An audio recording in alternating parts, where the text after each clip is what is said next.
Hello my dear students, कैसे आप लोग स्टूडेंट्स। आज आपका लास्ट एग्जाम था ग्रुप 1 का पेपर नंबर 8 कॉस्ट अकाउंटिंग।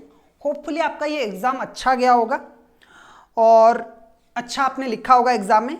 ये जो वीडियो हम बना रहे हैं ये एक शॉर्ट एनालिसिस है, आपका क्वेश्चन कैसे आया था। इसमें बेसिकली हम लोग एमसीक्यू के आंसर्स डिस्कशन करेंगे और आपका जो ऑब्जेक्टिव क्वेश्चन, जो सब्जेक्टिव क्वेश्चन है वो कौन से चैप्टर से आया था वो डिस्कशन करेंगे। ओके, इसका एक पूरा लॉन्ग टर्म वीडियो मैं आपके लिए बनाने वाला हूँ, डोंट वरी, विथ आंसर में बनाऊंगा आप लोगों के लिए। ओके, इसमें मेनली हम फोकस करेंगे कि एमसीक्यू में आपका कितना सही है कितना गलत है। आपने जो भी लिखा है आपके पास आपको अगर याद है तो आप थोड़ा सा याद कर लीजिए और एमसीक्यू का राइट आंसर आप यहाँ पे लिखिए। ओके, तो स्टार्ट करते हैं पहला एमसीक्यू से। पहला एमसीक्यू आपका है, which of the following statement is true. इनमें से कौन सा स्टेटमेंट ट्रू है। Okay, batch costing is a variant of job costing, option A. Option B, job cost sheet may be used for estimating profit of the jobs. Number C, job costing can not be used in conjunction with marginal costing. Number D, in cost loss contract the contractor runs a risk of incurring loss. इनमें से sir कौन सा सही है। मैं बोलूं ये question कितने बार आ चुका है, पास्ट एग्जाम क्वेश्चन है ये, इतने बार ये क्वेश्चन एग्जाम में आ चुका है ना। ऑप्शन आपको पता होगा right answer, option B is the right answer. Job cost sheet में be use for estimating profit of the jobs. Okay, number 2, which of the following is applicable for cost control. इनमें से कौन सा cost control में काम आता है। Okay, it is a corrective function, it challenge the standard set, it ends with the target are achieved, it related with the future. Answer is it ends when the targets are achieved. Number three में आपका क्या बोल रहा है, which of the following budget recognise the difference between fixed, semi fixed and variable cost. बहुत ही simple question है, आपको पता है कि वो कौन सा बजट है जो कि fixed, variable and semi variable में कॉस्ट को डिवाइड करता है। Flexible budget. So right answer is flexible budget. Number V क्या बोल रहा है, under net realisable value method of apportionment of joint cost to joint products the selling and distribution cost is dash. बोल रहा है कि जब जॉइंट कॉस्ट हम कैलकुलेट करते हैं ना, जब जॉइंट कॉस्ट को हम सेपरेट करते हैं ना, तो उस केस में सेलिंग एंड डिस्ट्रीब्यूशन ओवरहेड का ट्रीटमेंट क्या होता है। सेलिंग एंड डिस्ट्रीब्यूशन ओवरहेड का ट्रीटमेंट क्या होता है, तो बहुत ही सिंपल है, डिडक्ट किया जाता है भाई सेल वैल्यू से। So deducted from the sale value. Okay, number 5 वाला क्या बोल रहा है, which of the following is not a potential benefit of using a budget. इनमें से कौन सा पोटेंशियल बेनिफिट नहीं है बजट यूज करने का। ठीक है, more motivated managers, improved inter departmental communication, enhance coordination of the firm activities, more accurate external financial statement. So option D, ये भी मैं बोलूं पास्ट ईयर का ही क्वेश्चन है। ठीक है, ये वाला जो क्वेश्चन था ये सीएमए में आया था एक बार। ठीक है, सीएम एंड सीए मैट में है। ये वाला क्वेश्चन पास्ट ईयर वाला है। ठीक है, और ये वाला क्वेश्चन आई थिंक बुक का है। ठीक है, और ये वाला पास्ट ईयर वाला क्वेश्चन है, तो काफी सारे क्वेश्चन पास्ट ईयर का ही है यहाँ पे। नंबर वी आई वाला जो पॉइंट है 6 नंबर वाला क्वेश्चन, वो क्या बोल रहा है, A and company calculate the price of the job by adding overhead to the prime cost and adding 30% to the total cost. देखो, ए एंड कंपनी ने क्या किया, पहले प्राइम कॉस्ट ले लिया। ठीक है, इसमें ऐड कर लिया ओवरहेड, ये क्या बन गया टोटल कॉस्ट। अब इसका 30% ले लिया। ठीक है, ये बन गया प्रॉफिट।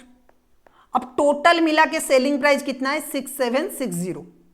ठीक है, ये बोल रहा है कि भाई प्रॉफिट कितना है निकाल लो। ओवरहेड हमें दिया हुआ है 2776। आपको बस ये बताना है कि प्राइम कॉस्ट कितना है।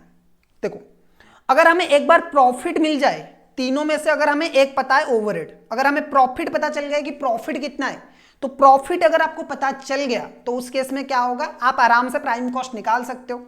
तो देखो, प्रॉफिट हम कैसे निकालेंगे, कॉस्ट के ऊपर प्रॉफिट है 30%। मैंने आपको बार बार बोला था कि जब कॉस्ट के ऊपर प्रॉफिट दे तो सेल के ऊपर कैसे निकालना है।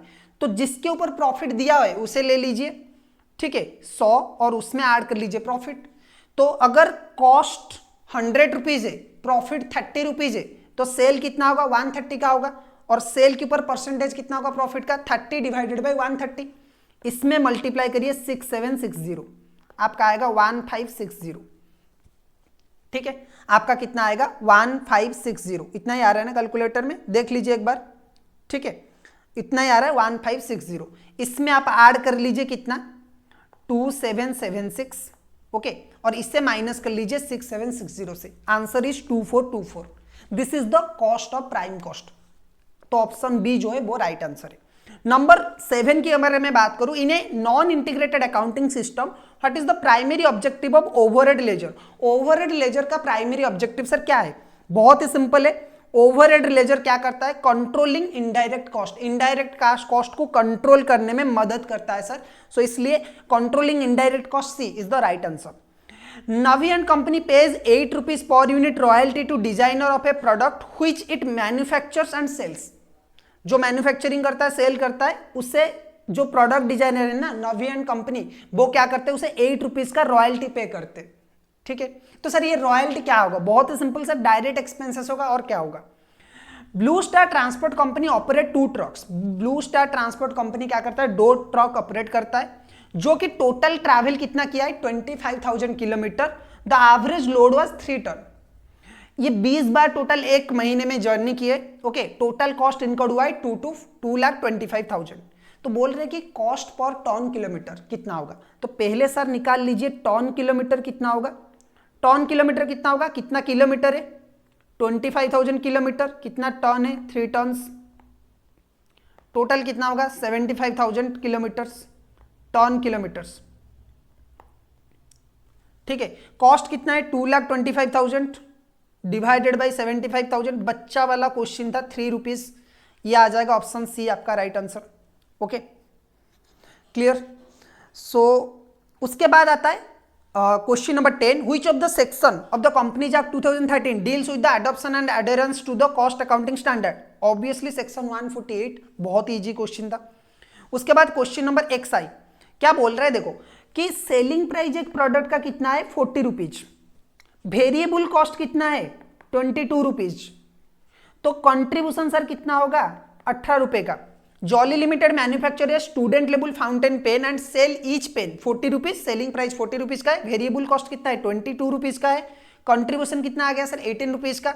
फिक्स्ड कॉस्ट कितना है? 16,000 का है।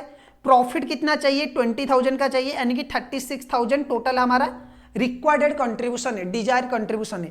पर यूनिट कंट्रीब्यूशन कितना है? 18। कितना यूनिट बेचना पड़ेगा सर? 2,000 यूनिट। आंसर है क्या सर? बिल्कुल है ना, सी नंबर। नंबर 12 जो है वो क्या बोल रहा है? Which of the following would not be used to estimate the standard direct material price. Standard direct material price estimate करने में इनमें से कौन सा काम में नहीं आता है? Number 1, purchase contract already agreed. Okay, अगर आपने सप्लायर के साथ कोई परचेज कॉन्ट्रैक्ट किया है तो उसमें जो प्राइस डिसाइड हुआ है ऑब्वियसली अफेक्ट करेगा। मार्केट में अभी जो प्राइस चल रहा है, तो forecast movement of price in the market, ये भी ऑब्वियसली हेल्प कर सकता है। The availability of bulk purchase discount, bulk purchase discount, जो अभी ने बल्क परचेज किया है, अगर बल्क परचेज में आपको कोई डिस्काउंट मिल रहा है तो वो भी प्राइस को अफेक्ट करेगा। जो एक चीज नहीं करेगा वो ये है, performance standard in operation. Operation में जो परफॉर्मेंस स्टैंडर्ड है उसका प्राइस के साथ कोई लेना देना नहीं है। तो ये वाला जो ऑप्शन डी है वो है राइट आंसर। ठीक है, क्वेश्चन नंबर 3, क्वेश्चन नंबर 13 थोड़ा सा टफ था। ठीक है, थोड़ा सा टेक्निकल क्वेश्चन था। During the August 2024 there are 21 working days of 8 hours per day in a firm. एक फार्म में 21 दिन काम होता है, 8 घंटे। टोटल 20 वर्कर थे। ठीक है, क्लियर।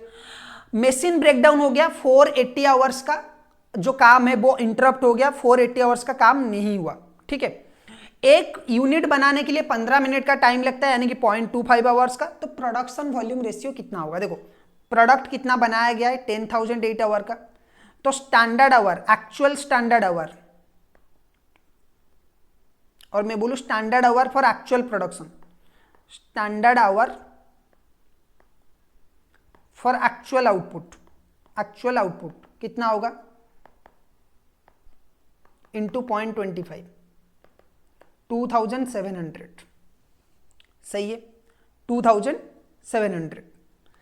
अब एक्चुअल आवर की अगर मैं बात करूं, एक्चुअल आवर्स, एक मिनट। ठीक है, एक्चुअल आवर्स की अगर मैं बात करूं तो वो कितना है? 21 इंटू 20 इंटू 8, कितना हो रहा है? 3360। इसमें से माइनस करना है आइडल टाइम, कितना हो रहा है सर? 480। सो टोटल बचा कितना? 2880।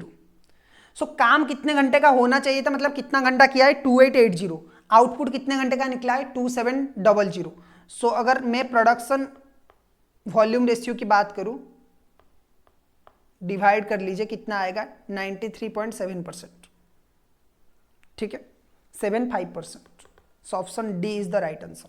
ओके, एक्स आई बी की अगर मैं बात करूं, देखो एक्स आई बी, ये वाला क्वेश्चन में थोड़ा सा इरेज कर रहा हूं। ओके, एक्स आई बी के बारे में बात करता हूं। एक्स आई बी क्या बोल रहे हैं, the operation to produce a unit of product R requires 9 hours. एक प्रोडक्ट बनाने के लिए कितना घंटा लगता है 9 hours. Budgeted idle time of 10% of total hour paid for is to incorporated into the standard time for all the products.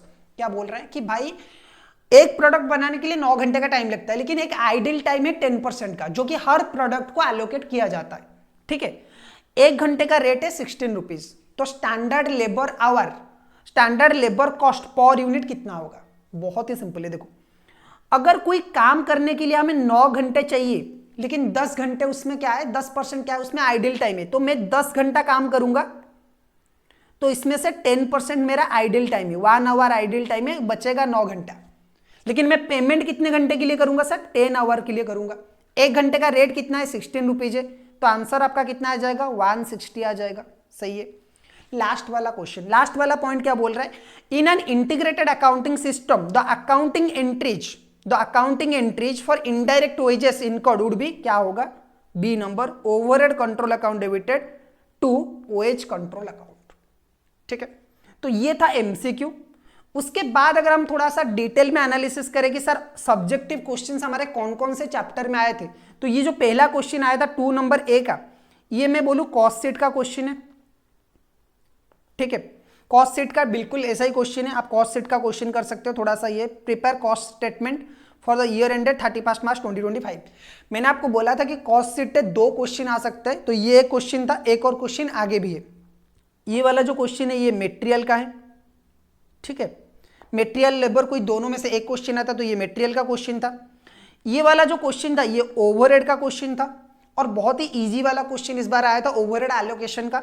Service department का cost आपको प्रोडक्शन डिपार्टमेंट में एलोकेट करना है। ओके, ये वाला जो क्वेश्चन था ये था रिकॉन्सिलेशन स्टेटमेंट का। रिकॉन्सिलेशन स्टेटमेंट बनाना है, पहले आपको costing profit and loss account निकालना है, उसके बाद आपको रिकॉन्सिलेशन स्टेटमेंट बनाना है। तो यहां पे भी आपको कॉस्ट शीट का काम आएगा। ठीक है, अगर आपने ये भी सिर्फ कर लिया होगा ना, तो भी आपको आंसर में मार्क मिलेगा। ठीक है, तो कॉस्ट शीट, ये भी मैं बोलूं कि कॉस्ट शीट एंड रिकॉन्सिलेशन दोनों मिला के आया था। ये वाला तो प्योरली कॉस्ट शीट, आपको पूछा था कि कॉस्ट शीट कैसे बनाना है। ठीक है, ये वाला जो क्वेश्चन था ये कॉन्ट्रैक्ट का क्वेश्चन था, क्वेश्चन नंबर 4B कॉन्ट्रैक्ट का क्वेश्चन था। क्वेश्चन नंबर 5 का अगर मैं बात करूं, क्वेश्चन नंबर 5 जेपीबीपी का क्वेश्चन था, joint product and by product.